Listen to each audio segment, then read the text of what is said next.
오늘은 2026년 5월 29일 금요일입니다. 매주 금요일 오전 10시에는 출애굽기 말씀으로 함께 은혜 나누고 있습니다. 오늘은 출애굽기하고 신명기하고 같이 읽어드릴게요. 출애굽기 34장 1절에서 5절 먼저 읽어드릴게요. 여호와께서 모세에게 이르시되 너는 돌판 둘을 처음 것과 같이 다듬어 만들라. 네가 깨뜨린 처음 판에 있던 말을 내가 그 판에 쓰리니 아침까지 준비하고 아침에 시내산에 올라와 산꼭대기에서 내게 보이되 아무도 너와 함께 오르지 말며 온 산에 아무도 나타나지 못하게 하고 양과 소도 산 앞에서 먹지 못하게 하라.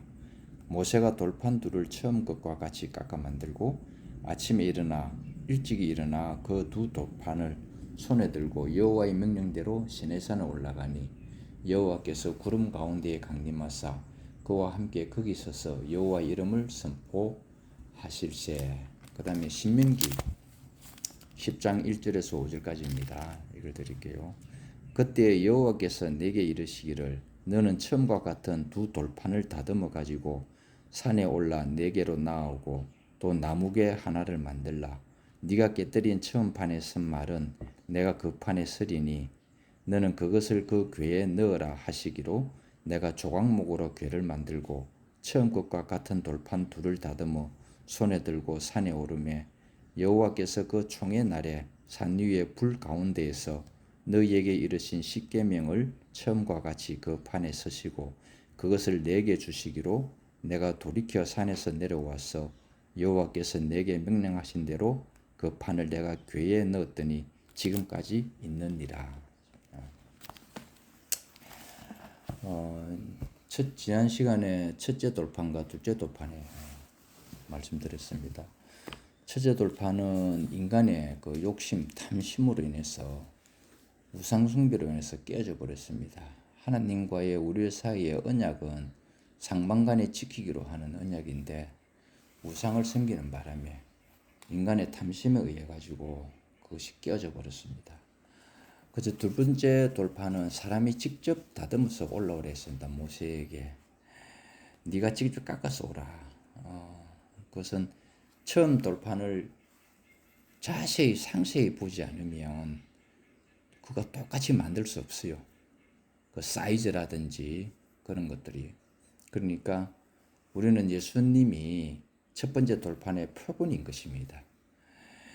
그 표본대로 예수를 자세히 봐야 됩니다. 예수를 그냥 두리뭉실하게 보면은 예수를 두리뭉실하게 증거하게 됩니다. 그렇잖아요. 그 하나님이 그 선악과에 대해서 아담에게 먹지 말라, 반드시 죽을 것이다 했는데 사탄이 이야기를 하니까 죽는다 하느냐라고 하니까 하나님이 내게 이르기를 정녕 죽는다 했다 이런 말을 해야 되는데 죽을까 하노라 하고 두리뭉실하게 했습니다.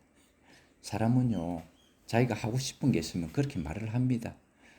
하나님이 말한 걸 그대로 하는 것이 아니라 자기가 하고 싶으니까 말을 아주 이상하게 애매모호하게 돌려가지고 죽을까 하노라 했습니다. 이건 안 죽을 수도 있다라는 뜻이 들어가 있지 않습니까? 근데 그 탐심 때문에 하나님이 친히 준비해 주신 돌판이 깨져 버렸습니다.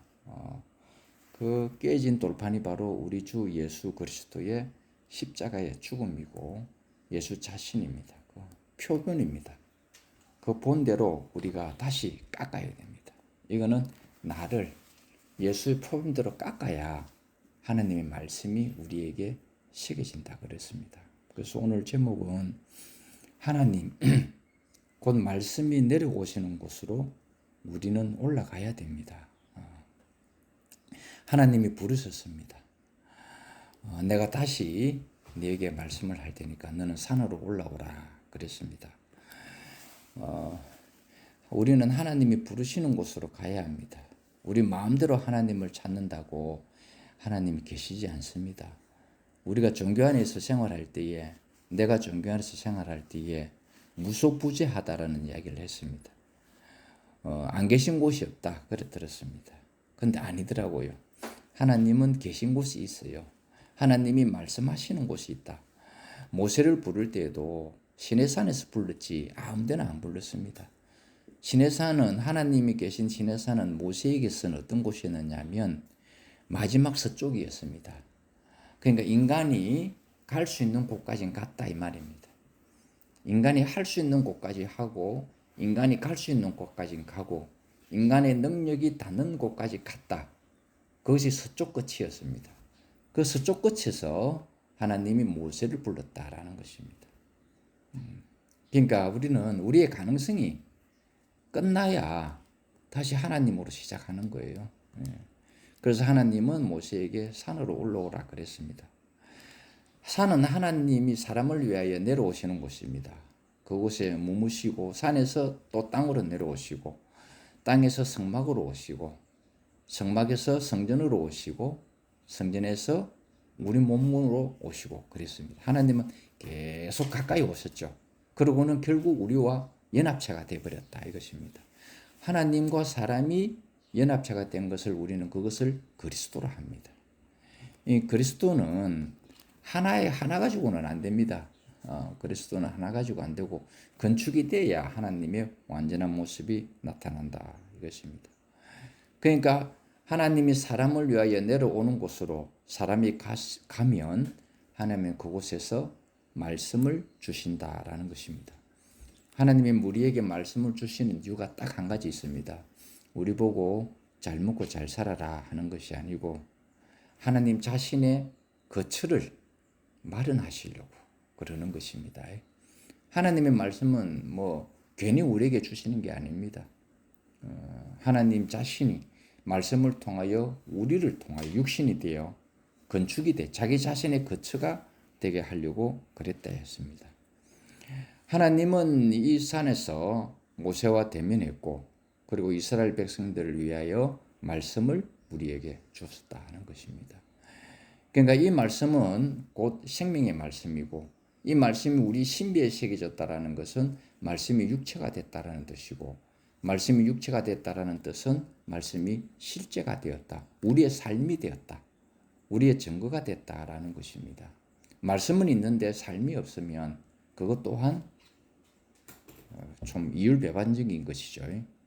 그래서 말씀이 육신이 된 것은 내 안에서 하나님의 말씀이 살아서 움직인다. 로고스가 레마가 됐다라는 그런 뜻입니다. 하나님은 자기 자신을 증거하는 일에는 반드시 정한 곳이 있습니다. 모세가 시내산에서 하나님이 모세를 불렀듯이 정한 곳이 있습니다. 그래서 우리가 부르는 곳으로 하나님이 오시는 게 아닙니다. 하나님이 계신 곳에서 하나님은 우리를 부르신다라는 것입니다. 제가 한창 그 일반 교회에 종교 생활할 때에 주로 많이 갔던 기도원이 감림산 기도원이었습니다. 그게 아마 내 생각으로는 내 기억으로는 양산에 어디 산 깊은 곳에 있는 것으로 기억되는데 유명한 기도원입니다. 그래서 부흥회 할 때마다 갔거든요. 그 가면 첫째로 하는 게 있습니다. 강사가 하라는 이야기가 있습니다. 시작하기 전에 목젖이 빠지도록 주여를 3번 불러라 하는 겁니다. 하나님이 잠자고 있을지 모르니까 이 목젖이 빠지도록 크게 불러라 하는 것입니다. 여러분도 아마 그런 경험이 있을 것입니다. 그러면은요, 내가 목소리 낼 수 있는 한도 끝까지 내는 것입니다. 그런데 그게 아니에요. 하나님은 우리가 부른다고 막 오시는 분이 아니고 하나님이 정하신 곳에서 우리를 부르시는 곳입니다. 하나님 자신이 지정한 곳으로 우리를 부르시지 우리가 부른다고 마구잡이로 내려오시는 분이 아니다 하는 것입니다. 이 산의 실제는 어디인가? 그분이 말씀하시는 곳입니다. 그래서 그분이 말씀하시는 곳으로 우리는 가야 합니다. 그분이 계신 곳에 가야 말씀을 들을 수 있죠. 하나님의 성막은 여러분이 알다시피 바깥들, 그렇죠? 번제단, 물두멍, 성소, 지성소로 되어 있습니다. 하나님의 말씀은 어디서 나오는가? 지성소에서 나옵니다. 아무 데나 나오는 게 아닙니다. 지성소에서 하나님 말씀을 들으려면 어쩔 수 없어요. 모세가 자기 자신을 깎아가지고 하나님이 나아갔듯이 우리의 피를 가지고 지성소 안에 들어가면 그때 하나님이 말씀하신다라는 것입니다. 바깥들에서는 하나님 말씀 안 하십니다. 그러니까 하나님이 말씀을 하시는 곳이 딱 정해져 있다라는 것입니다. 모세는 자기 자신이 깎여졌습니다. 자기가 본 하나님이 만들어 놓은 그 돌판 그대로 자기 자신을 깎아서 하나님이 모세를 부르니까 모세 속에 하나님의 말씀이 새겨졌다라는 것입니다. 하나님의 말씀은 우리 속에 새겨지기를 원합니다. 우리 속에 새겨지면서 하나님은 이렇게 이야기하는 것이죠. 나는 너희 하나님이 될 것이고 너희들은 내 백성이 될 것이다 라는 것입니다. 하나님이 계신 곳, 그것은 말씀하시는 곳이고 우리에게 말씀을 통하여 내려오시는 곳입니다. 이것은 뭔가? 말씀은 무엇인가? 곧 그리스도다 이 말인 것입니다. 우리의 하나님의 말씀은 이게 사람에게는 두 가지에 속해 있는 사람이 있습니다. 하나는 육에 속한 사람이 있고 하나는 영에 속한 사람이 있습니다. 속했다는 단어가 하면은 좀 그래서 하나는 육의 사람, 하나는 영의 사람이 있습니다. 육의 사람은 선악과를 먹은 사람을 말하는 것입니다. 영의 사람은 생명과실을 먹은 사람입니다. 계속 생명과실을 먹고 그래서 우리는 지금 어느 속에 속해 있느냐? 영에 속한 사람입니다. 영의 사람이다 이 말입니다. 그러니까 성경에 보면은 전부 영에 관한 이야기입니다. 곧 하나님은 영이시니 하나님에 대한 이야기다 이 말인 것입니다. 이 영은 보이지가 않는데 보이는 육체로 오신 분이 바로 영이 육체가 되어 나타난 분이 바로 아들로 나타났는데 그게 예수다 이 말인 것입니다. 그래서 많은 사람들이 지금 우리를 보고 있습니다. 그런데 우리는 육의 사람이 아니잖아요. 우리를 보고 있는 사람은 다 육의 사람들입니다. 그런데 우리는 보여줘야 될 것이 뭐냐면 영의 사람으로 보여줘야 된다라는 것입니다. 아, 하나님을 믿는 사람, 하나님의 백성은 뭔가 다르구나 하는 것을 보여줬는데 그 표본이 바로 예수 그리스도였다라는 것입니다. 우리는 예수 빼고 나면 할 말이 없습니다.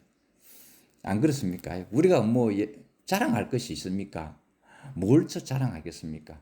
그래서 제 자랑은 이제 그리스도밖에 없습니다. 난 이것이 너무 감사한 거예요. 저는 그리스도 외에도 자랑할 게 많았습니다. 내 학벌도 자랑하고 싶고요. 하여튼 무엇이든지 자랑될 만한 거는 다 자랑하고 싶어요. 근데 지금은 자랑할 게 딱 하나밖에 안 남았어요. 하나님이 다 제해버렸습니다. 불에 다 태워버렸습니다. 그리고 하나만 딱 남겨놓으셨는데 바로 그리스도만 남겨놨다. 그래서 저는 제 삶이 그리스도를 증거하는 증인으로서의 삶을 지금 살아가고 있다라는 것입니다. 하나님은 산에서 말씀하셨고 산에서 거처를 정하셨습니다. 그런데 이제는 실제적으로 독생자가 되어서 산에서 우리에게 보이게 나타났다 그랬습니다. 여러분 성경에서 읽어보면 알겠지만 여호와 하나님을 제일 처음 사람의 눈으로 여호와를 목격한 사람이 있습니다.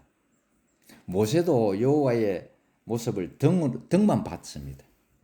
그런데 하나님을 전체적으로 본 사람이 있습니다. 누구냐니까 아브라함입니다. 아브라함이 상수리 나무 밑에 쉬고 있을 때에 새 나그네가 오는 것을 여러분 목격했지 않습니까? 성경에. 그런데 그 두 나그네는 천사였고 한 나그네가 하나님이었다라는 겁니다. 우리는 하나님을 보면 죽는데 하나님이 사람의 모습으로 보면은 올 때에 보면 우리는 안 죽는다라는 것입니다. 신기한 일이잖아요. 하나님이 영의 존재를 했을 때 우리가 보려면 죽습니다. 안 믿는 사람들이 하나님 보여주면 믿겠다는데 그건 죽으려고 환장한 소리입니다. 그럼 하나님 보면 우리는 죽게 돼 있습니다. 그런데 하나님이 사람의 모습으로 오는 것을 보면은 우리는 안 죽는다라는 것입니다. 우리 하나님의 성품을 가진 사람, 즉 인격체로 오시는 그 하나님을 보면은 안 죽는다라는. 우리가 예수를 보면 안 죽잖아요. 그렇죠? 사실은 예수는 아들이지만 하나님 자신의 영이 육이 되어서 나타나신 분이다 이 말인 것입니다. 말씀이 육신이 되어 라는 성경의 표현이 있지만 사실은 하나님의 생명이 육신이 되어 하나님의 영이 육신이 되어 나타났다 이 말인 것입니다. 그래가지고 이 독생자로 최종적으로는 우리에게 오셨는데 어느 날 베드로와 요한, 야고보 3명을 데리고 예수께서 산에 올라간 때 엄청난 영광의 광채를 봤다라는 것입니다. 이것을 본 베드로가 너무 영광스러우니까 이곳에 초막색을 짓고 우리 내려가지 말자. 그 말이 떨어지기가 무섭게 이는 내 사랑하는 아들이고 내 기뻐하는 자니 너희는 저의 말을 들으라 라는 것입니다. 그 소리가 끝나고 눈을 떠 보니까 예수밖에 없다라는 것입니다. 모세와 엘리야는 온데간데 없고 예수 자신뿐이다라는 것입니다. 그 말은 그리스도의 말을 들으라라는 것입니다. 또 히브리서에는 이런 말이 나오죠. 아들로 말씀하셨다. 옛날에는 이렇게 율법으로 때로는 선지자로 주의 사자로 와서 하나님이 말씀하셨지만은 히브리서에 보면은 이제는 아들로 말씀하셨다라는 말이 나옵니다. 그러니까 아들이 말씀이고 말씀이 아들이라는 뜻입니다. 하나님이 사람을 부르시는 그곳이 바로 말씀하는 곳이고 그 말씀하는 그곳이 바로 그리스도 자신의 증거라는 뜻입니다. 우리는 성경 속에서 하나님을 만나려고 예수를 만나려고 성경을 상고하잖아요. 그게 나쁜 것이 아닙니다. 오늘 어제부터 우리 현주 자매가 성경을 좀 같이 읽었으면 좋겠다 하더라고요. 그래서 시편으로 시작을 했어요. 이 성경을 읽으면은 우리는 하나님에 대하여 하나님을 알 수 있는, 그러니까 몽학 선생의 길입니다. 성경은요. 몽학 선생이고 이 성경은 말씀에 대하여 기록한 로고스라는 것입니다. 말씀에 대하여 기록한 성경. 이것은 영에 관한 내용입니다. 그러니까 내 영이 회복이 되면 내 육신은 저절로 회복이 된다라는 것입니다. 그래서 성경은 그리스도에 관한 기록서입니다.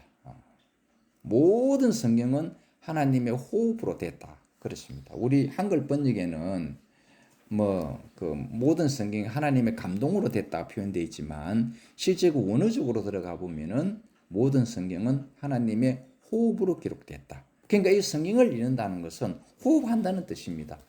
호흡한다는 것은 혼적인 부분입니다. 내가 이 호흡을 해야 살아있지 않습니까? 호흡을 해야 살아있지. 호흡을 안 하면 죽은 것과 똑같다 이 말인 것입니다. 내가 살아있어야 내가 생명의 말씀을 먹고 듣고 보고 만지고 해서 그래서 내 영이 아주 풍성해진다 이 말인 것입니다. 내 영이 풍성해지면 어떤 일이 일어납니까? 하나님을 표현하는데 그리스도를 표현하는데 부족함이 없어진다 이 말인 것입니다. 내가 똑똑해진다라는 뜻이 아니라 내가 하나님 말을 갖다가 잘 해석한다는 말이 아니라 하나님을 더욱더 잘 세심하게 표현을 하고 하나님의 성품을 더 올바르게 나타낼 수 있다라는 그런 뜻입니다. 그러니까 그리스도에게 나아가지 않고서는 우리는 하나님 말씀을 우리는 받을 수가 없다라는 것입니다. 그래서 하나님이 모세에게 너는 산으로 올라오라 그랬습니다. 돌판을 그대로 똑같이 처음과 똑같은 사이즈로. 그거 정확하게 보지 않으면요. 우리도 어떤 형제를 정확하게 알지 못하면은 엉뚱한 소리 합니다. 헛소리 합니다. 그냥 자기가 생각한 대로, 자기 생각에 좋을 대로 말해버린다 이 말인 것입니다. 그게 참 위험한 일이거든요. 왜냐하면 잘못 전달해버리면은 상대방에게 이상한 선입견을 주게 되가 있습니다. 저는 한윤주님을 증거할 때에 다른 사람에게 증거할 때에 엄청나게 자랑을 많이 합니다. 다른 사람이 한윤주님 어떻게 증거하는지 난 잘 모르겠어요. 나는 단지 한윤주님을 증거할 때에 참 하나님 말씀으로 완전히 조성되어진 사람이다 라고 이렇게 내가 증거를 합니다. 모든 사람들이 우리 형제에 대해서 이렇게 증거하면은 그 상대방 얼마나 기분 좋겠습니까? 안 그래요? 근데 내가 내 형제를 증거하는데 엉뚱한 소리 하면은 그 듣는 형제 기분 나쁠 거예요. 그렇잖아요. 우리가 가끔 우리 손자 다오미에 대해서 막 이렇게 우리 현주 자매하고 이러쿵저러쿵 이야기할 때가 있습니다. 그러면 제가 그러죠. 우리 듣는 손자 다오미가 이거 들으면 기분 나쁠 것 같은데. 그래서 우리가 교회 생활할 때에 형제에 관한 내용은 될 수 있으면은 칭찬하는 게 좋습니다. 여러분 잘 아시잖아요. 5가지 번제 중에 유일하게 하목제만큼은 누룩을 넣어도 된다 그랬습니다. 다른 데는 절대로 누룩을 넣지 말아 했는데 하나님이 부풀려지고 형질이 병현되기 때문에 누룩을 넣지 말라 했는데 하목제물만큼은 누룩을 넣어도 된다 그랬습니다. 좀 뻥을 치도 된다 이 말입니다. 형제를 살리기 위해서는 좀 뻥 또 쳐도 된다 이 말입니다. 근데 우리는 뻥칠 때에 주로 어떤 때에 뻥을 칩니까? 그 형제가 잘못되는 곳에 뻥을 잘 치죠. 있는 그대로 안 오고 잘 되는 칭찬 쪽으로 뻥을 치는 게 아니고 누구를 넣는 게 아니고 항상 그 형제를 내보다 좀 깔아뭉개고 싶을 때에 누룩을 넣는 그런 우리는 형태를 많이 취했던 사람 아닙니까? 근데 예수는 우리 보고 한 번도 그런 적이 없었던 것 같아요. 내가 너희들을 나의 형제라 부르기를 나의 친구라 부르기를 내가 부끄러워하지 아니하노라 하면서 자기 아버지께 우리를 그렇게 소개했다 이 말인 것입니다. 우리도 아버지께 소개할 때에 예수에게 소개할 때에 이렇게 소개하면 참 좋잖아요. 그분에게 나아가는 길 그것이 무엇인가? 바로 독생자 이 예수가 십자가로 나아가셨습니다. 독생자 예수는 십자가로 나아갔는데 하나님께서 그를 부활시켰습니다. 우리가 십자가로 가는 것은 죽음의 길입니다. 그런데 이상하게 그 길로 가니까 하나님이 자기 생명으로 우리를 살리시더라는 것입니다. 십자가에서는 나의 아담의 부분이 다 사라지는 곳 아닙니까? 그렇죠? 모세가 시내산에 하나님을 만나러 갈 때는요. 그건 진짜 두려워 떨어서 못 갑니다. 막 천둥 번개가 치고 새카만 구름이 막 여러분도 그런 광경을 목격했을 것입니다. 한낮에 시커먼 구름이 끼면은요. 완전히 밤처럼 어둡습니다. 여러분도 그런 경험했습니다. 거기에다가 천둥 번개까지 치보세요. 막 오싹해집니다. 근데 하나님이 계신 곳이 모세가 올라갈 때에 하나님의 시내산이 그렇게 됐다라는 것입니다. 그러니까 밑에 있는 백성들이 그 광경을 보고 아이고 우리 하나님 절대 만나지 못하게 하소서. 하나님 우리 앞에 나타나지 못하게 하소서 그랬습니다. 그런데 모세는 그 길을 혼자를 가는 거예요. 생각해 보세요. 모세라고 뭐 안 들렸겠습니까? 죽음을 각오하고 올라갔다 이 말인 것입니다. 근데 내려올 때 보니까 40일 동안 하나님하고 모세의 관계가 완전히 한떡이 돼가지고 모세가 내려올 때에는 하나님의 영광의 광채가 얼굴에 나타났다 그랬습니다. 이 광경을 본 백성들이 제발 우리가 당신은 못 보겠으니까 너무 눈이 부셔서 못 보겠으니까 얼굴을 좀 가려주시면 좋겠다 그랬습니다. 수건으로. 야 얼마나 영광의 광채가 빛나면 그 정도까지 되겠습니까? 우리가 하나님 만나면 이런 사람이 됩니다. 하나님 만나면 우리가 그렇게 하나님의 성품으로 조성이 된다라는 뜻입니다. 그래서 하나님을 만나야 되는 거예요. 우리는 하나님 안 만나면 그렇게 안 됩니다. 좋은 친구를 만나면 좋은 사람이 되고 나쁜 친구를 만나면 나쁜 친구 되는 것은 당연한 일 아니겠어요? 그러니까 예수님은 어디로 나아갔는가? 십자가로 나아갔습니다. 근데 하나님이 부활시켜서 어느 곳 있겠는가? 하나님 보좌 우편에 있겠다라는 것입니다. 근데 예수님은 이렇게 말씀하십니다. 나 있는 곳에 너희도 있게 하겠다 했습니다. 예수님이 지금 하나님 보좌 우편에 계시다면 지금 예수님 말씀이 실제라면 우리는 지금 현재 어떤 상황인가? 하나님 우편에 있는 상황이라는 뜻입니다. 하나님 우편이라는 것은 하나님의 영광과 하나님의 행정이 움직이는 곳입니다. 즉 하나님 보좌 우편에 있다라는 것은 우리가 삶을 통해서 우리가 생활을 통해서 하나님의 성품을 사람들에게 보여준다 이 말인 것입니다. 보좌 우편이라는 것은 죽어서 이상한 유령처럼 올라간다는 뜻이 아닙니다. 우리는 하나님과 함께 하나님 보좌 우편은 영광의 자리고 하나님의 행정이 움직이는 자리지 않습니까? 그 자리에 우리가 있다라는 것입니다. 그래서 우리 하나님의 행정이 우리를 통하여 나타나고 있다 이 말인 것입니다. 이것보다 더 영광스러운 게 어디 있습니까? 여러분 물론 세상에서는 이 영광하고는 다르죠. 세상에서 말하는 영광하고는 하나님이 말하는 영광하고는 완전히 다른 것입니다. 세상에서는 프라다 옷이 제일 옛날에 그 악마는 프라다를 입는다라는 영화 있죠. 이번에 속편이 나왔다 하더라고요. 프라다가 가장 비싼가 봐요. 디올도 있고 그런 거 있는데 세상은 그게 자랑이잖아요. 그런 옷을 다 걸치고 나면은 백을 들어도 그런 백을 들으면 자기의 영광이 나타납니다. 근데 이상하게 우리의 영광은 그게 아니더라고요. 성품이더라고요. 하나님의 성품. 그것이 바로 하나님의 보좌 우편이라는 것입니다. 오늘 우리가 그분 앞에 나아간다는 것은 말은 곧 십자가와 함께 가는 것입니다. 십자가로 가는 거예요. 예수와 함께 십자가로 가는 길입니다. 그 안에서 하나님은 말씀하신다 이 말인 것입니다. 지성소 안에는요, 죽음을 각오하고 들어가야 됩니다. 내 피를 가지고 가지 않으면은 하나님 말씀 안 하십니다. 거기서 그 법궤 위에 뚜껑이 있잖아요. 그게 속죄수입니다. 피가 뿌리지기 전에는 속죄수입니다. 법궤 뚜껑이. 그것만 금으로 되어 있습니다. 다른 거는 조각목을 만들어서, 궤는 조각목으로 만들어서 금을 입혔지만 뚜껑은 두 그룹을 딱 지키게 가지고 완전 정금으로 만들어져 있습니다. 근데 그것이 속죄서가 피가 딱 뿌려지는 순간 시온소로 변합니다. 하나님의 은혜가 나오는 뚜껑으로 변한다라는 것입니다. 그때 거기서 하나님이 말씀하시는 거죠. 하나님의 말씀을 받는다라는 것은 정말 영광스러운 일입니다. 그렇지 않습니까? 아무나 하나님의 말씀을 못 받습니다.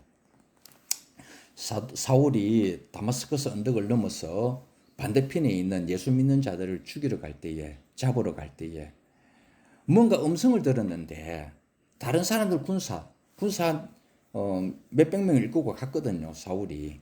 근데 백성들은 듣기에 천둥과 번개 소리밖에 못 들었는데 이상하게 사울 귀에만 사울아 사울아 자기 이름을 부르는 소리를 들었다라는 것입니다. 그러니까 하나님의 음성이 들린다라는 것은 내가 지금 하나님하고 내하고 관계가 깊어졌다 이 말입니다. 하나님의 음성이 들린다. 이건 보통 일이 아니라는 것입니다. 우리가 내가 서울역 모임에 한번 말씀하러 갔을 때에 서울역에 가보니까 거기가요 난장판이 돼요. 확성기를 틀어놔놓고 뭐라 그러는가?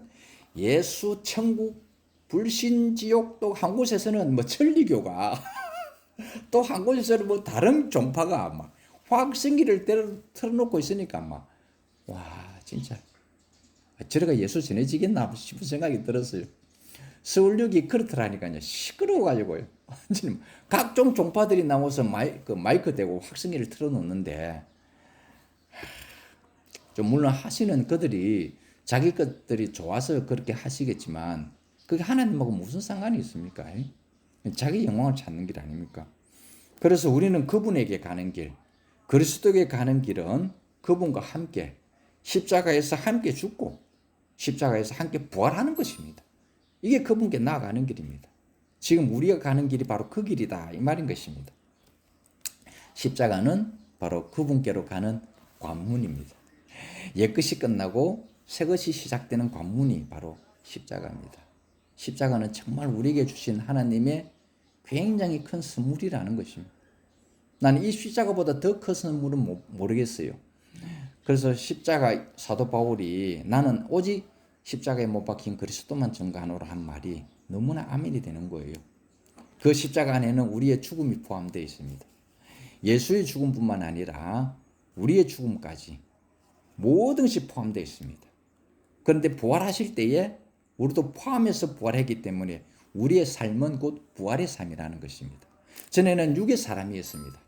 그런데 십자가에 죽고 부활할 때는 영의 사람이 됐다 이 말입니다.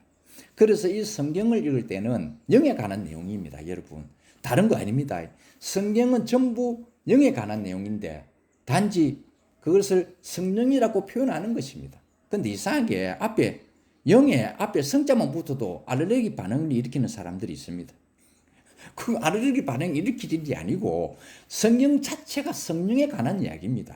곧 하나님에 관한 이야기고 성령이 육신에 대해 나타난 아들에 관한 이야기다 이 말인 것입니다.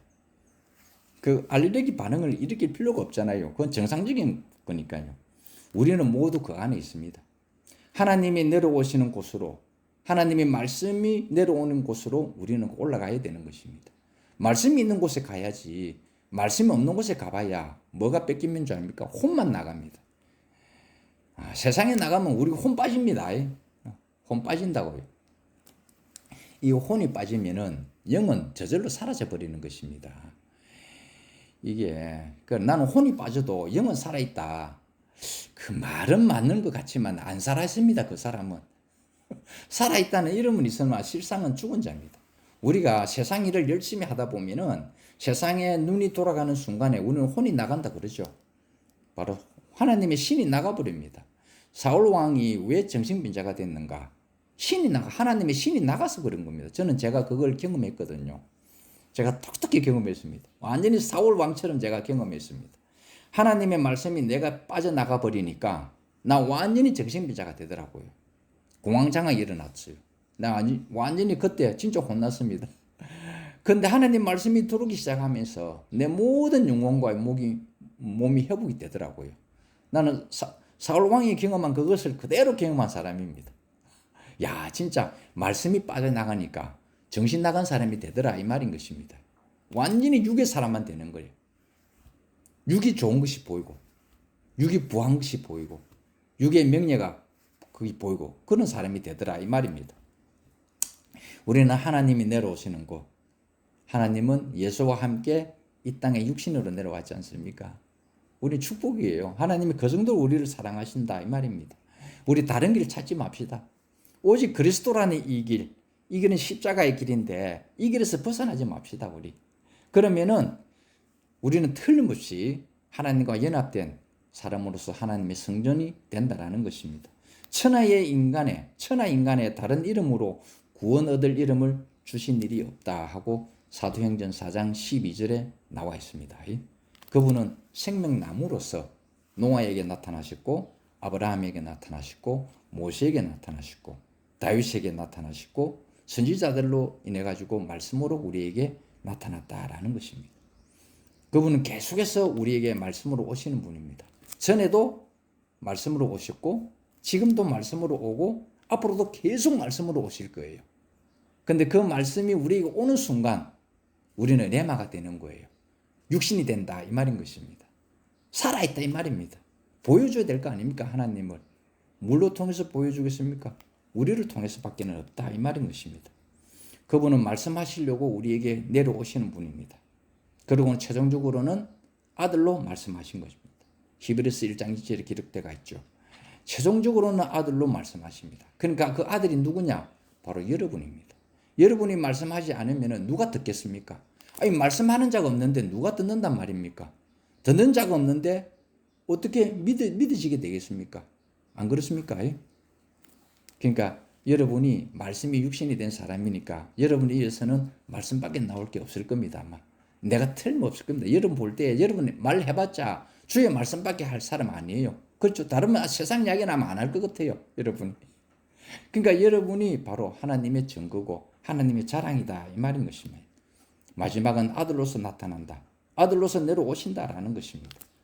아들은 주 여호와 하나님이 우리에게 오시는 그 통로고 우리는 그분께로 가는 주 예수는 우리를 이끌고 그분께로 가는 곳으로 우리는 가야 하는 곳. 그것이 바로 말씀이 있는 곳입니다. 자, 오늘 하나님은 모세를 불렀습니다. 판을 첫 번째 판과 똑같이 만들어서 너는 산으로 올라오라. 그런 모세는 올라가면은 하나님은 말씀을 준비해서 말씀을 우리에게 주시는 것입니다. 그 돌판은 새로 만드는 두 번째 돌판은 예수 그리스도고 모세 자신이 돌판이 되어서 그렇게 깎여서 하나님께 갔다라는 것입니다. 하나님의 말씀이 새겨질 정도로 우리가 깎이는 거예요. 그 정도로 우리의 형상이 이렇게 완전히 바뀐다 이 말입니다. 우리도 우리 스스로 이렇게 이제 그 돌판처럼 예수를 본을 삼아가지고 깎이면 하나님의 말씀이 우리 속에 신비에 새겨지게 될 것이라는 것입니다. 이것이 바로 말씀이 육신이 되었다. 말씀이 실제가 되었다 하는 것입니다. 우리를 실제로 만들어주신 우리 주 여호와 하나님을 찬양합니다. 주님을 찬양합니다. 할렐루야.